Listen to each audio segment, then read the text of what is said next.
अस्सलाम वालेकुम नाज़रीन, तब्दीली का सफर में खुश आमदीद। मैं हूं इमरान सुल्तान। नाज़रीन, भारत में इलेक्शन का साल हो और कोई ऐसा वाक़या ना हो जिसको पाकिस्तान से जोड़ा जाए, ये मुमकिन नहीं है। ऐसा ही कुछ गुज़श्ता रोज भी हुआ वादी कश्मीर में, जैसे जिसे भारत ने जहां पर कश्मीर को कश्मीरियों के लिए एक जहन्नुम बनाया हुआ है, वहां एक बम हमला हुआ जिसमें 40 से ज़ायद भारतीय फौजी मारे गए और इसे भारतीय सिक्योरिटी फोर्सेस के खिलाफ अब तक की बड़ी कार्रवाई करार दिया जा रहा है। और भारत ने इस वाक़े को भी एज यूजुअल पाकिस्तान के साथ जोड़ा, बजाय इसके कि भारतीय अकल के नाखून लेता और यह सोचता कि आखिर वो कहां गलती कर रहा है। एक ऐसी गलती कि जो कश्मीरी नौजवानों को ऐसी राह में धकेला जा रहा है जिससे वादी के नौजवान बंदूक हाथों में उठाने पर मजबूर हों। इस वक्त हम देख रहे हैं कि भारतीय अवाम, भारत में जो कश्मीरी अवाम है, वो बाकायदा जहरियत के खिलाफ उठ खड़े हुए हैं। लेकिन भारत के मौजूदा वजीर आजम नरेंद्र मोदी से कुछ ऐसी ही तवक्का की जा रही थी कि वो अपनी पॉलिसियों की नाकामी को पाकिस्तान के सर थोपेंगे और ऐसा ही एग्जैक्टली वहां का मीडिया भी कह रहा है और वहां की हुकूमत भी कह रही है। गुज़श्ता रोज पुलवामा में होने वाले धमाके का इल्जाम भारतीय सरकार ने पाकिस्तान पर रख दिया, जिसे पाकिस्तान ने यकसर मुस्तरद कर दिया। साथ ही खुद मकबूजा कश्मीर और भारत के अंदर से भी बाकायदा आवाजें आ रही हैं कि इस बम धमाके को इलेक्शन मुहिम के तौर पर इस्तेमाल ना किया जाए और इल्जाम पाकिस्तान पर धरने के बजाय अपनी पॉलिसी तब्दील की जाए। दूसरी जानिब नाज़रीन, आपको जानते हैं कि सऊदी वली अहद शहजादा मोहम्मद बिन सलमान बरोज इतवार यानी 17 फरवरी को पाकिस्तान के 2 रोज़ा दौरे पर आ रहे हैं। शाम तक ये समझा जा रहा था कि सऊदी वली अहद कल यानी हफ्ते के दिन पाकिस्तान आएंगे, लेकिन दफ्तर खारजा ने वजाहती बयान जारी किया और बताया कि सऊदी वली अहद शहजादा मोहम्मद बिन सलमान को पाकिस्तान के दौरे पर आना ही 17 तारीख को था और वो 18 फरवरी तक पाकिस्तान में क़याम करेंगे। सऊदी वली अहद के दौरे के शेड्यूल में कोई तब्दीली नहीं हुई है। इसके अलावा नाज़रीन, आज के प्रोग्राम में कुछ सियासत पर भी बात करेंगे। अपने गेस्ट पैनल का आपसे तारुफ करवा वक्त हमारे साथ मौजूद हैं लाहौर से रहनुमा मुस्लिम लीग नून राना मोहम्मद अरशद साहब। राना साहब, बहुत शुक्रिया हमें ज्वाइन करने का। कराची से हमारे साथ मौजूद हैं ब्यूरो चीफ कराची रफत सईद और इस्लामाबाद से हमें ज्वाइन किया है ब्यूरो चीफ इस्लामाबाद तारिक चौधरी साहब ने। आप तमाम हज़रात का बहुत बहुत शुक्रिया। राना साहब, सबसे पहले जाहिर है कि एक बड़ा वाकया भारत में कश्मीर में इस वक्त, और जिस तरीके से भारतीय मीडिया और भारतीय हुकूमत उसको पाकिस्तान के साथ नथी कर रही है, बगैर किसी तहकीक के, बगैर किसी तस्दीक के, गुज़श्ता वाकयात की तरह इस वाक़े को भी पाकिस्तान के साथ जोड़ा जा रहा है। क्या कहेंगे आप? जी, बिस्मिल्लाहिर्रहमानिर्रहीम। मैं आपका इंतहाई मशकूर हूँ, आपके टीवी चैनल का मशकूर हूँ। मैं सिर्फ ये अर्ज करूँगा, जैसे आपने अपने इंट्रो में कहा कि इंडिया में जब भी इलेक्शन होता है वो पाकिस्तान के खिलाफ ऐसा जहर उगलते हैं कि वो अपना वोट बैंक बढ़ाने की कोशिश करते हैं और इसका गो उनको पॉजिटिव बेनिफिट्स हो या ना हो। जैसे मैं समझता हूँ कि इससे पहले बम्बई का हमला था, फिर उसके बाद आप देखिए कि पठानकोट का इन्होंने हमारे ऊपर हमला मंसूब करने की कोशिश की। लेकिन सिर्फ मैं ये अर्ज करूंगा कि आज अल्हम्दुलिल्लाह मकबूजा कश्मीर में वो जंग जो है आज अरूज पर है, जिसका जिक्र 2016 सितंबर में यूएनओ के इजलास में मियां मोहम्मद नवाज साहब ने एज ए प्राइम मिनिस्टर किया था। बुरहान वानी साहब की शहादत से लेकर आज तक जो यंगस्टर हैं उनका जो रोल है, मैं समझता हूं कि वो अल्हम्दुलिल्लाह पूरी दुनिया में हाईलाइट हो चुका है। और ये भी एक इलेक्शन स्टंट है जो दरिंदर मोदी ने, मैं समझता हूं कि मोदी को मैं दरिंदर मोदी इसलिए कहता हूं कि वो नापाक साजिश करने वाला बड़ा नेगेटिव उसका एटीट्यूड होता है और वो इलेक्शन स्टंट के तौर पर इस्तेमाल कर रहा है। लेकिन मैं ये जरूर आपको अर्ज करूंगा कि जो साबका वज़ीर आला मकबूजा कश्मीर हैं, वो अब्दुल्ला हों या एक खातून हैं, वो इस चीज को ब्लेम कर रही हैं कि ये इंडियन गवर्नमेंट जो है ये बहाने बनाकर जो इलेक्शन को अपनी कैंपेन के तौर पर इस्तेमाल कर रही है। मैं समझता हूं इसमें कोई हकीकत नहीं।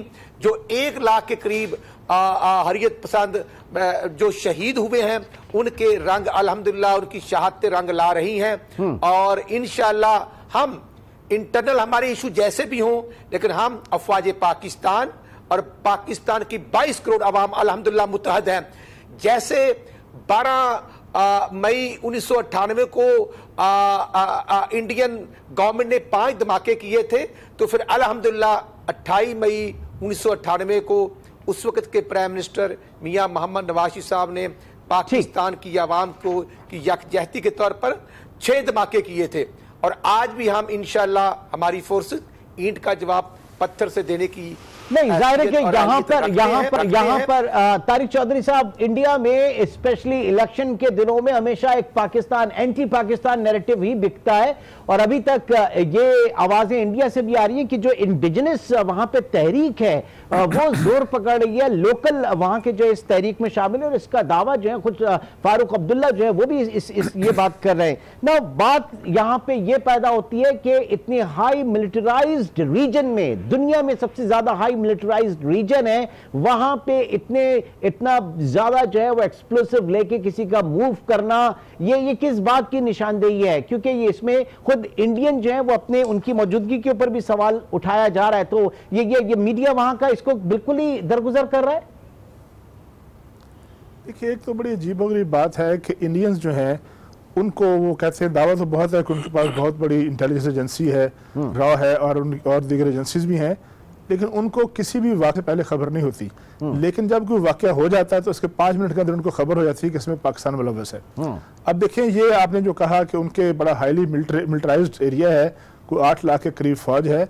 इसके अलावा देखें कि हमारा जो इंटरनेशनल बॉर्डर है या वर्किंग बॉर्डर ही है, इंटरनेशनल बॉर्डर पे तो इंडियन फौज है लेकिन बॉर्डर पे BSF होती है, वर्किंग बाउंड्री पे और कश्मीर के साथ जो लाइन ऑफ कंट्रोल है वहाँ पर भी उनकी जो BSF मौजूद है।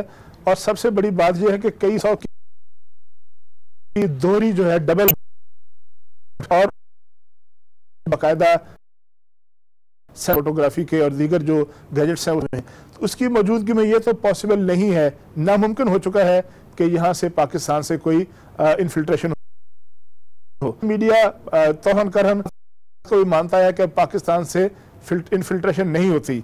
अलबत्ता वो जो वहाँ नौजवान है जिसने 15-20 साल मुज़ाकरात बात करके भी देख ली और आल पार्टीज हुर्रियत कॉन्फ्रेंस की जो क़यादत थी उसका तो रास्ता हमेशा मुज़ाकरात का रहा है, लेकिन इंडिया ने मुज़ाकरात नहीं किए।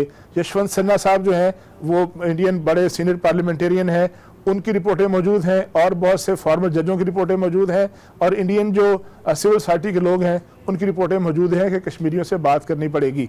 अब कश्मीरियों से बात नहीं करते तो कश्मीरी नौजवान ने बंदूक उठाई है। लेकिन इस मामले का ये जो वाक़या हुआ है कल, इसका सिर्फ एक पहलू नहीं है। मैं अगर कुछ देर मुझे दें, गुज़श्ता 15-20 सालों से 3 अशरों से ये इंडियन एक रूटीन है, एक बाकायदा पूरा तरीकाकार मौजूद है कि जब भी इस खित्ते में कोई इंपॉर्टेंट डेवलपमेंट हो रही होती हैं तो इंडियंस की तरफ से कोई ना कोई ऐसा वाक़या ज़रूर होता है जो उन डेवलपमेंट्स को सबोटाइज करने के लिए होता है। बहुत साल पहले प्रेसिडेंट क्लिंटन जब इस खित्ते में आ रहे थे तो आपको बड़ा मशहूर ज़माना वाक़या चट्टीपुरा का वाक़या याद होगा। उसके बाद जब भी पाकिस्तान की किसी हाई प्रोफाइल शख्सियत ने यूनाइटेड नेशंस जाना होता था, जब भी अमेरिका का दौरा होता था तो तब भी इस तरह के वाक़यात हुआ करते थे। उधमपुरा का वाक़या आपको याद होगा, समझौता एक्सप्रेस का वाक़या याद होगा, बम्बे का वाक़या याद है, पठानकोट का वाक़या है, उड़ी का वाक़या है, राणा साहब ने अभी उसका जिक्र किया।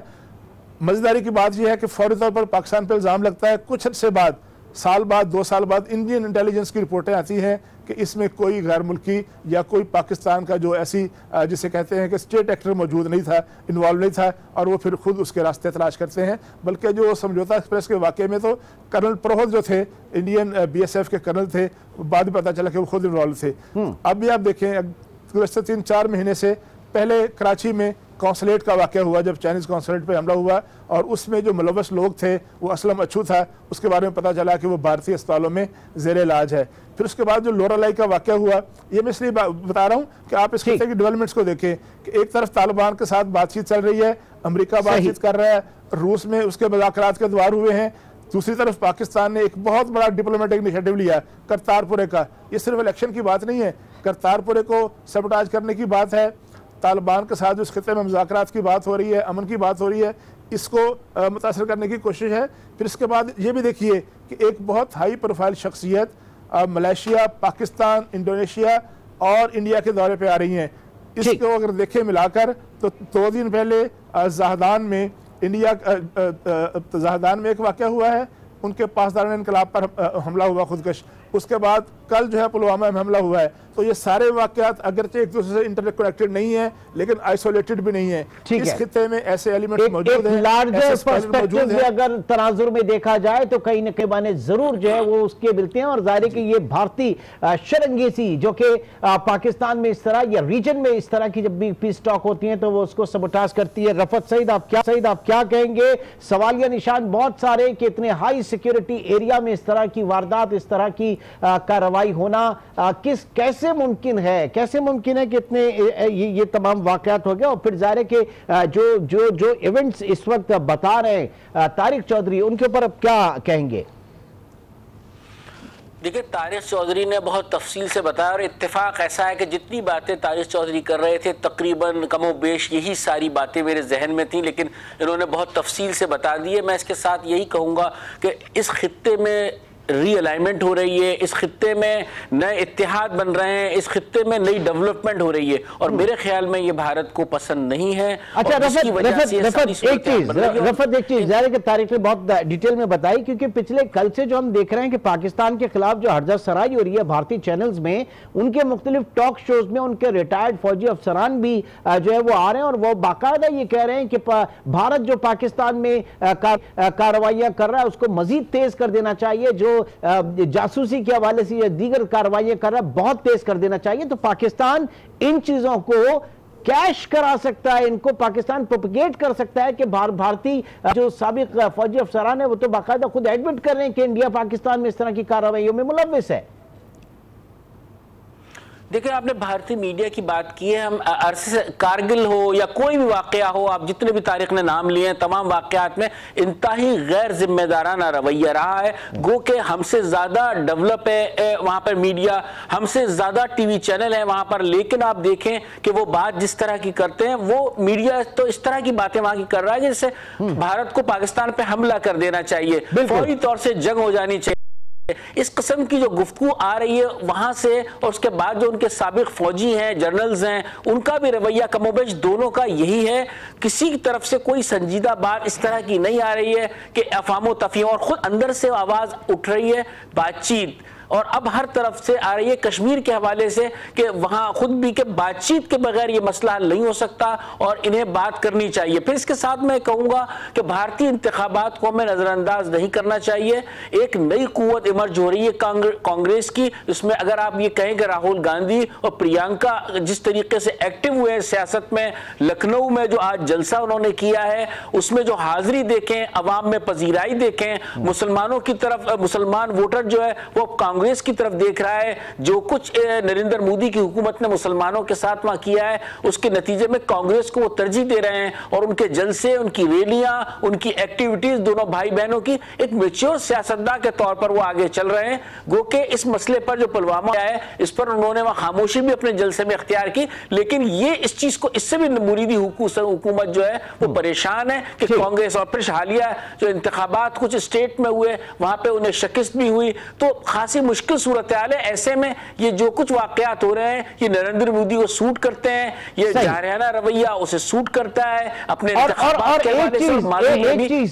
एक चीज जिसका हमने तस्करा नहीं किया राना अरशद साहब के इस वक्त इंटरनेशनल कोर्ट ऑफ लॉ में कुलभूषण जाधव जो कि डिक्लेयर्ड भारतीय जासूस है उसका केस भी जा रहा है। तो ऐसे मौके पे भारत की पूरी कोशिश होगी कि वो इसको सबोटाज करे, इसके ऊपर जो है इंटरनेशनल जो राय है उसको तब्दील करने की कोशिश करे। अरशद साहब जी, आपने बिल्कुल बजा कहा। मैं समझता हूं कि तारिक चौधरी साहब और मेरे भाइयों ने बड़ी डिटेल के साथ गुफ्तगू की, लेकिन कुलभूषण एक इंटरनेशनल जासूस था और वो इंडियन के पे रोल पे था। मैं समझता हूं कि हमारी एजेंसीज और हमारी उस वक्त की गवर्नमेंट ने अल्हम्दुलिल्लाह बड़ी हिम्मत और फहम फराज के साथ वो जिंदा सबूत पकड़ लिया जो खुद बोलता है कि मैं जासूस था, जासूसी कर रहा था। मैं समझता हूं कि ये हमारी इंटरनेशनल लेवल पर हमारी अल्हम्दुलिल्लाह बड़ी कामयाबी थी। जो मकबूजा कश्मीर का केस है, जब मैं समझता हूं कि यूएनओ में पाकिस्तान का प्राइम मिनिस्टर इसको हाईलाइट करता है और मकबूजा कश्मीर का वकील भी पाकिस्तान की आवाम भी है और इंटरनेशनल जो हमारा ये चैनल है उसमें, जैसे हमारे दौर में पार्लियामेंट के सीनियर मेंबरान को डिफरेंट कंट्रीज में भेजा गया था मकबूजा कश्मीर का सफीर बनाकर।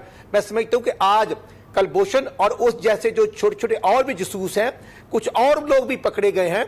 मैं समझता हूं कि हमारी मौजूदा हुकूमत को भी पूरी जुर्रत के साथ इंटरनेशनल कोर्ट में इस केस को फेस करना चाहिए, क्योंकि उसके लेकिन सर माजरत के साथ आपके दौर में कश्मीर कमेटी भी हुआ करती थी जिसकी बराए नाम कारकर्दगी थी। ये भी बड़ा होता है कि कश्मीर कमेटी के नाम पे जो कुछ भी आपके दौर में हुआ वो कहाँ है, कहाँ ये सारे एफर्ट्स हुई कि जो उजागर किया जा रहा था पूरी दुनिया में जाके कश्मीर के इशू को। जी आपने बजा कहा, लेकिन मैं समझता हूं कि वो चेयरमैन भी एक शख्सियत है मौलाना फजलुर रहमान साहब, और गो वो हमसे पहले पिछले गवर्नमेंट में भी चेयरमैन रहे हैं, उनकी भी एक फहमो फरासत है। लेकिन नहीं मतलब ये फहमो फरासत यहाँ पे नेशनल कॉज है, यहाँ पे जो पॉलिसी है उसका तकाजा कुछ और था। यहाँ किसी इंफरादी शख्सियत के फहमो फरासत की बात नहीं थी, यहाँ पे एक नेशनल कॉज की बात थी। ये बड़ा सवालिया निशान उठाए। आपने बजा कहा जी, आपने बिल्कुल बजा कहा, लेकिन मैं समझता हूं कि हमने कश्मीर कमेटी पर ही सब कुछ नहीं रहने दिया था। खुद मियां नवाज साहब ने 2013 में, अगर आप सितंबर में देखेंगे, 2014, 2015, 2016 में और फिर 2017 में जब शाहिद खाकान अब्बासी साहब भी गए हैं, मकबूजा कश्मीर का केस अल्हम्दुलिल्लाह हमने बड़े अच्छे तरीके से हाईलाइट किया है और उस पर हम किसी डिस्प्यूट में भी नहीं पड़ना चाहते कि पाकिस्तान की गवर्नमेंट का और आवाम का अभी जो 5 फरवरी गुजरी है, तमाम पार्टीज ने अपने अपने लेवल पर मकबूजा कश्मीर हरीयत पसंदों के साथ इज़हार यकजहती की है। मैं समझता हूं कि आपके बिल्कुल इज़हार यकजहती की बात नहीं है सर। आपके दौर में मकबूल भट्ट 21 अगस्त 1998 शऊर पर्दा नामी उनकी किताब थी, कश्मीर पे उसको जो है वो उठा लिया गया, उसके ऊपर पाबंदी लगा दी गई। उड़ी का मुकदमा जो है गुजरावाला में आप के दौर में कायम हुआ और नवाज शरीफ साहब का एक स्टेटमेंट भी आया था जिसमें उन्होंने कहा था कि क्या यहां से दहशतगर्द वहां भेजे जाएं, वो भी उसके ऊपर भी बड़ा तनाजा एक था, बहुत सारी चीजें थी। बात बहरहाल यहां पे हुकूमत की नहीं है, यहां पे रियासत के हवाले से, और बात हम ये कर रहे हैं कि कश्मीर कॉज जो है उसको आगे बढ़ाने के लिए ये जो हादसा वहां पे हुआ, ये जो कार्रवाई हुई, इस पर बहरहाल पाकिस्तान मुलव्विस नहीं है, पाकिस्तान इसमें शामिल नहीं है। ये उनकी इंडिजिनस एक तहरीक है और इस तहरीक में वहां के लोग बड़ी जाने दे रहे हैं। पाकिस्तान उसकी कश्मीरियों के कॉज की सिफारती, इखलाकी, सियासी जो है हिमायत जारी रखेगा। बहरहाल एक छोटा सा ब्रेक है यहाँ पे नाज़रीन। ब्रेक के बाद सऊदी वली अहद के दौरे पाकिस्तान के हवाले से और हमारा पूरा पैनल इस वक्त हमारे साथ मौजूद है। छोटे से ब्रेक के बाद दोबारा मिलते हैं।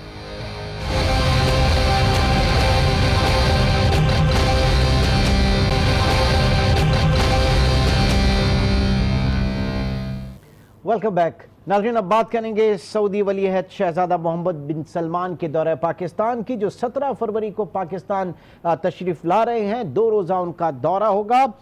इस दौरे के हवाले से न्यूज़ बुलेटिन्स में और मुख्तलिफ जो है बड़ी डिटेल से इसके ऊपर बात की गई कि यकीनी तौर से पाकिस्तान के लिए एक अहम संग-ए-मील साबित होगा और पाक सऊदी ताल्लुकात जो है उनके एक नई जहत जो है वो उसकी तरफ जाएगी। इस दौरे के हवाले से पाकिस्तान में एक इन्वेस्टमेंट होराइजन जो है वो बहुत बढ़ जाएगा।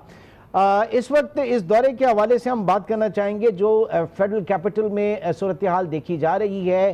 तारिक चौधरी ज़रा हमें अपडेट कीजिएगा कि वहाँ क्या सूरत हाल है, सिक्योरिटी के हवाले से भी, मजमूई तौर पे इंतजामात के हवाले से भी, और आज जो बात की जा रही थी कि ये कल तशरीफ ला रहे हैं, फिर उसके बाद जो एक तर्जुमान दफ्तर खारजा की तरफ से आया कि वो परसों आएंगे और परसों का ही उनका प्लान था, 17 तारीख का उनका प्लान था, 17 और 18 का। तो ये कंफ्यूजन क्यों थी मीडिया में फिर तारिक साहब?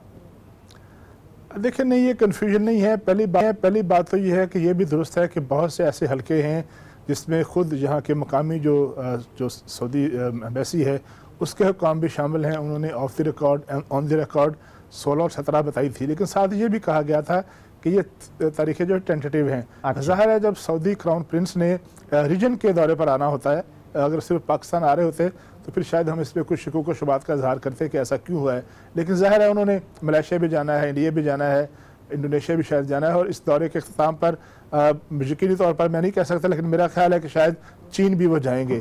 तो इस जब वो एशिया के कई मुल्कों के दौरे पर जाना होता तो ज़ाहिर है उसमें रीस्केड्यूलिंग हो जाती है।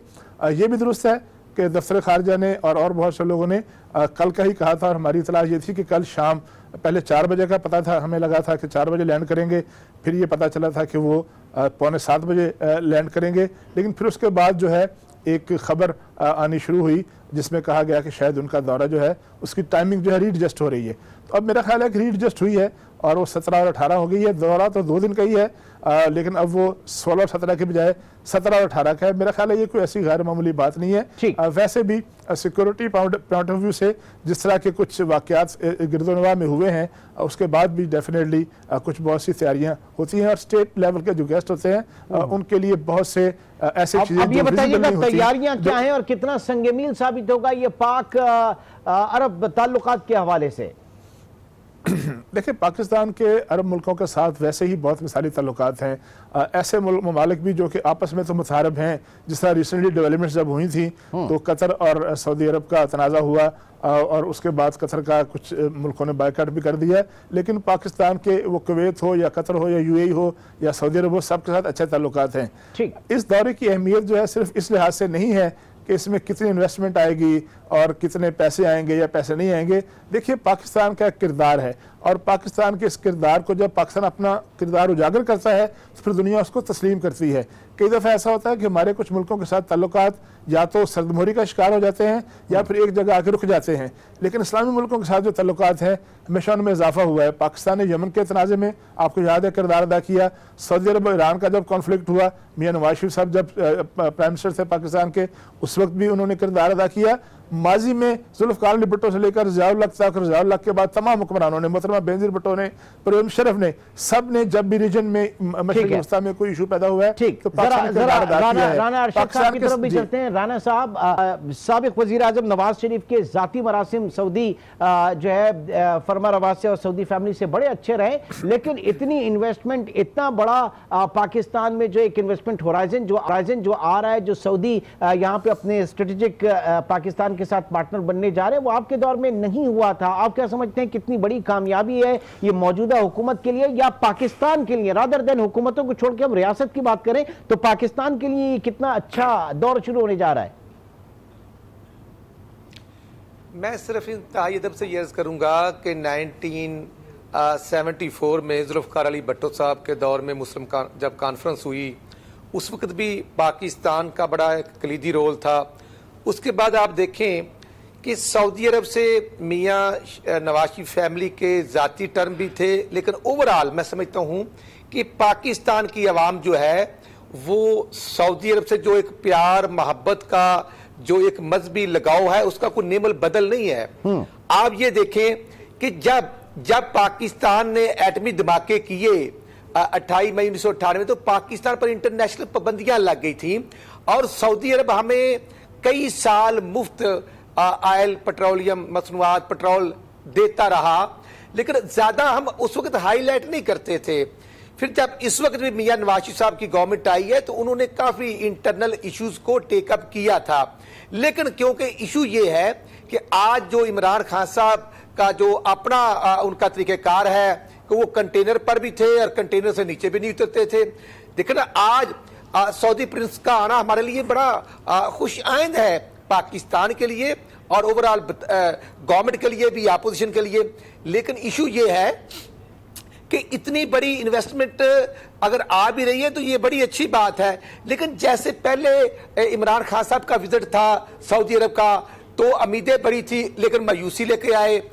इंफॉर्मेशन मिनिस्टर ने कहा कि जो उनकी टर्म एंड कंडीशन थी वो हम तस्लीम नहीं, लेकिन जब दोबारा दूसरा विजिट था उसमें मैं जो शहबाज शरीफ साहब ने पार्लियामेंट में कौमी असम्बली में खिताब करते हुए कहा था, मैं भी उसी बात को इंडोर्स करता हूं कि विजिट था उसमें जनरल कमर बाजवा साहब और जनरल रहेल शरीफ साहब का बड़ा एक्टिव और इफेक्टिव रोल है, उससे इनकार नहीं किया जा सकता।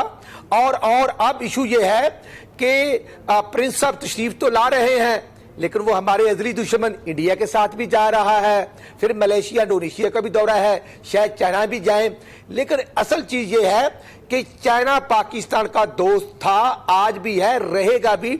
उनकी 44 बिलियन डॉलर की इन्वेस्टमेंट, लेकिन ठीक है, अब ये देखते हैं कि सीपैक के साथ ये जो सऊदी इन्वेस्टमेंट पाकिस्तान ये कितनी, और जाहिर है कि ये यकीनी तौर से पाकिस्तान के हक में ही है। आपका जो सवाल है वो एड्रेस हो जाएगा 2-3 दिन बाद कि उसमें आया कितना पाकिस्तान के लिए जो है वो फ्रूटफुल साबित होगा इन टर्म ऑफ इन्वेस्टमेंट के हवाले से। हालांकि हम तो यहाँ पे ताल्लुकात की बात कर रहे थे। एक छोटे से ब्रेक के बाद दोबारा मिलते हैं।